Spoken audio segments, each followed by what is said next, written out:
Terima kasih untuk yang masih bergabung bersama dengan kami dan di segmen ini kita akan review bagaimana jalannya perdagangan di awal pekan ini. Dan kami ingatkan kembali Anda masih bisa berpartisipasi di WhatsApp interaktif di 0812 di 8788 di 3723 seperti yang tertera di layar televisi Anda nantinya. Dan saat ini kami sudah terhubung melalui Zoom bersama dengan Bapak Daniel Wiguna yang merupakan Head of Online Trading Sukor Sekuritas. Kita akan langsung sapa saja Pak Daniel, selamat sore, apa kabar Pak? Selamat sore, kabar sehat Pak David. Terima kasih Pak Daniel sudah meluangkan waktu di IDX Channel. Awal pekan kabar kurang baik datang dari indeks harga saham gabungan.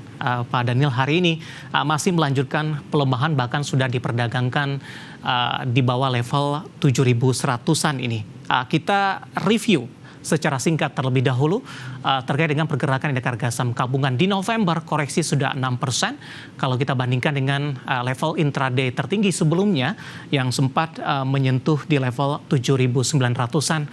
Bagaimana Anda melihat pelemahan yang terjadi sampai sejauh ini?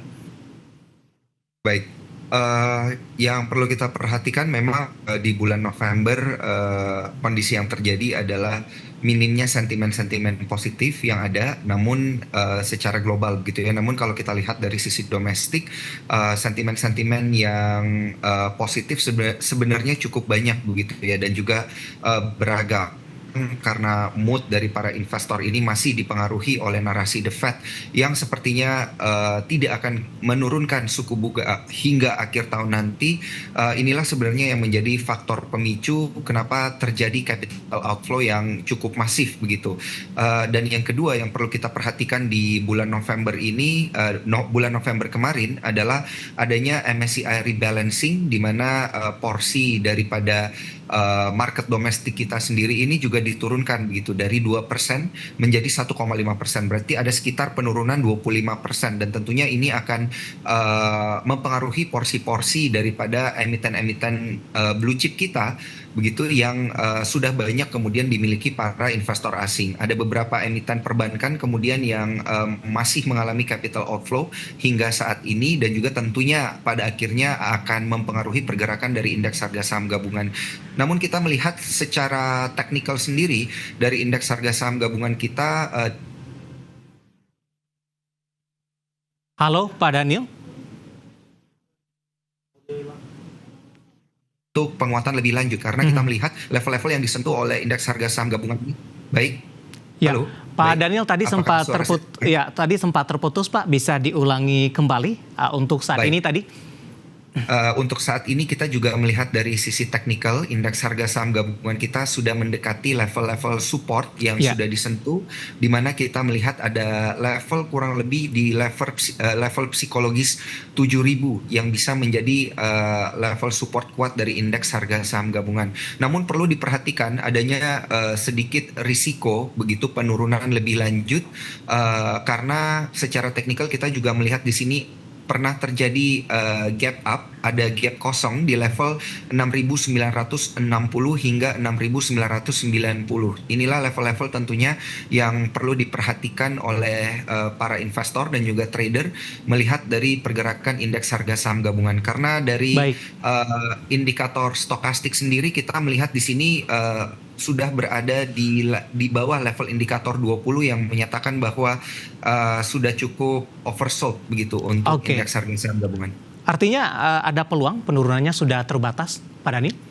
Betul Pak David. Ini bisa menjadi satu peluang juga yang perlu diperhatikan oleh para investor karena memang pelemahannya sudah semakin terbatas, dan juga dari indikator lainnya kita perhatikan di sini ada MACD yang membentuk pola golden cross kecil kalau kita lihat. Baik, kalau kita membuat satu skenario ini untuk proyeksi indeks harga saham gabungan di Desember, adanya window dressing, semuanya menantikan hal tersebut.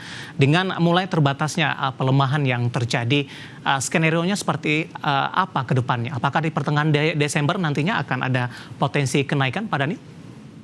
Kita tentu berharap di bulan Desember yang minim sentimen dan juga hari tradingnya tidak cukup banyak begitu. Hari tradingnya terbatas karena liburnya nanti akan lebih banyak. Kita berharap di pertengahan bulan Desember dan juga di minggu ketiga ini bisa jadi satu momentum yang cukup baik begitu untuk melihat emiten-emiten yang kemudian dilirik dan juga berpotensi window dressing.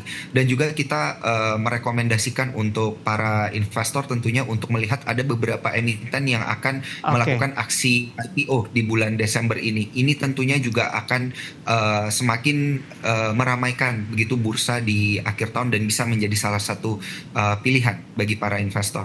Baik, dalam menghadapi momentum window dressing ini dari beberapa saham-saham big cap hari ini sudah mengalami koreksi yang cukup dalam. Langsung saja kita ke perbankan big cap. Dari sisi sektor, memang energi yang menjadi pemberat, tapi dari sisi sahamnya, saham-saham perbankan big cap hari ini kompak mengalami penurunan.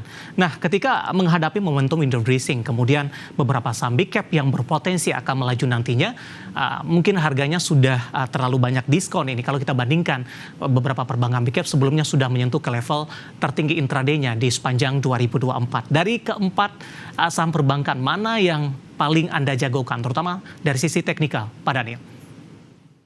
Baik, saya mengikuti arah gerak para investor retail dan juga investor asing di sini. Sepertinya investor memang lebih banyak berpihak pada emiten BBRI karena kita melihat memang dari sepanjang tahun Halo, Pak Daniel? flow dan outflow daripada emiten ini. Jadi baik, Iya, halo. suaranya agak Iya. sedikit terputus, bila bisa diulang kembali untuk BBRI, Pak? Baik, untuk BBRI kita melihat inflow dan outflow-nya menjadi salah satu yang terbesar begitu Iya. apabila kita akumulasikan. Nah, ini menjadi satu peluang yang cukup menarik karena secara teknikal pun juga BBRI sudah mendekati level support kuatnya di level 4090 hingga 4100.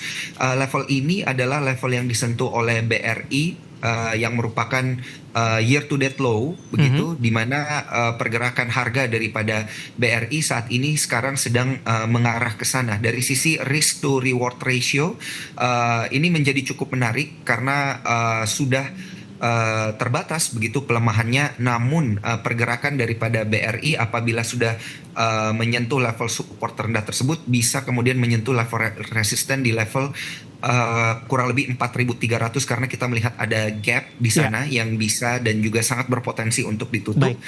Dan juga kami dari Sukor Sekuritas masih merekomendasikan untuk hold pada emiten BBRI. Kita juga melihat di sini dari beberapa indikator teknikal ada stokastik yang menunjukkan sudah terjadi oversold dan juga dari indikator MACD di sini yang masih sepertinya berhimpitan, masih belum terlihat pola arah dead cross dan juga golden cross dari indikator ini. Oke, cukup berat untuk menyentuh kembali level intraday tertingginya, Pak Daniel, sampai dengan akhir tahun.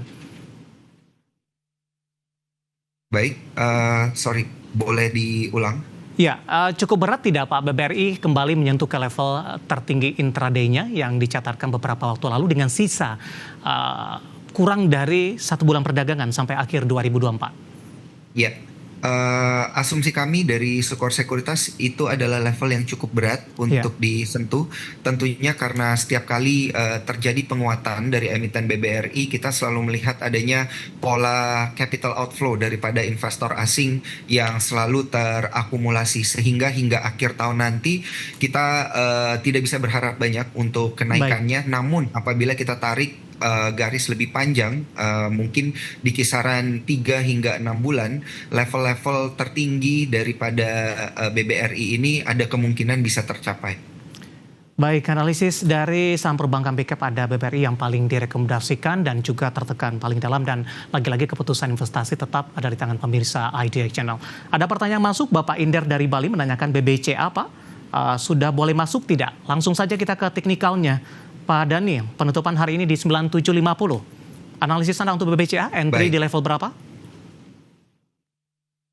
Untuk entry di BBCA sendiri ini menarik karena sudah menutup gap gitu ya, yang sudah yang pernah terjadi di beberapa bulan lalu, kurang lebih di bulan Juni lalu gapnya sudah mulai tertutup. Namun kita masih melihat di sini sepertinya akan terjadi pelemahan lebih lanjut, namun sudah cukup terbatas. BBCA ini sangat menarik untuk dilirik tentunya karena sangat jarang BBCA kemudian menyentuh level-level di bawah level 9.900. Ini mungkin bisa menjadi salah satu entry point yang berada di level kurang lebih 9.000 650 di sini Ya. yang terbentuk yang bisa diperhatikan, namun sudah bisa juga melakukan cicil beli karena sepertinya kita lihat volume daripada transaksi hari ini cukup tinggi dan Ya. juga terkoreksi sehingga bisa cicil beli di kisaran level 9.650, 9.700 dan juga 9.750. Baik, Bapak Inder dari Bali. Sebelum kita jeda, ulas singkat saja untuk Adaro, Pak, yang juga merupakan topik kita hari ini. Hari ini Ya. melaju kencang di atas 12% tadi, meskipun penguatan lebih ke arah terbatas. Setelah di pekan sebelumnya, ARB bahkan anjlok beberapa kali. Analisis dan rekomendasinya di tengah penguatan signifikan terjadi. Singkat saja, Pak Dani.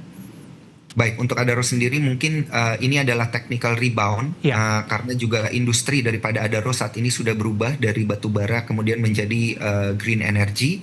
Tentunya pergerakan harga ini akan mencerminkan PE ratio yang baru daripada Adaro, di mana PE ratio Adaro saat ini ada di kisaran 6 hingga 9 yang merupakan juga salah satu PE ratio yang terendah pada sektor green energy itu sendiri. Jadi penguatan yang terjadi hari ini masih kita lihat sebagai technical rebound saja. Ya. Investor perlu memperhatikan level-level support selanjutnya yang tentunya berada di level kurang lebih 2100 dan juga 2000. Baik, analisis untuk Adaro hari ini bangkit pemirsa dan menopang dari sektor energi, dan lagi-lagi keputusan investasi tetap ada di tangan pemirsa IDX Channel. Pak Daniel, kita hold terlebih dahulu, kita akan jeda. Nanti kita akan coba lihat saham-saham pilihan apa saja yang Anda rekomendasikan dan sekaligus update penutupan perdagangan di sesi kedua hari ini. Dan pemirsa, kami akan segera kembali sesaat lagi.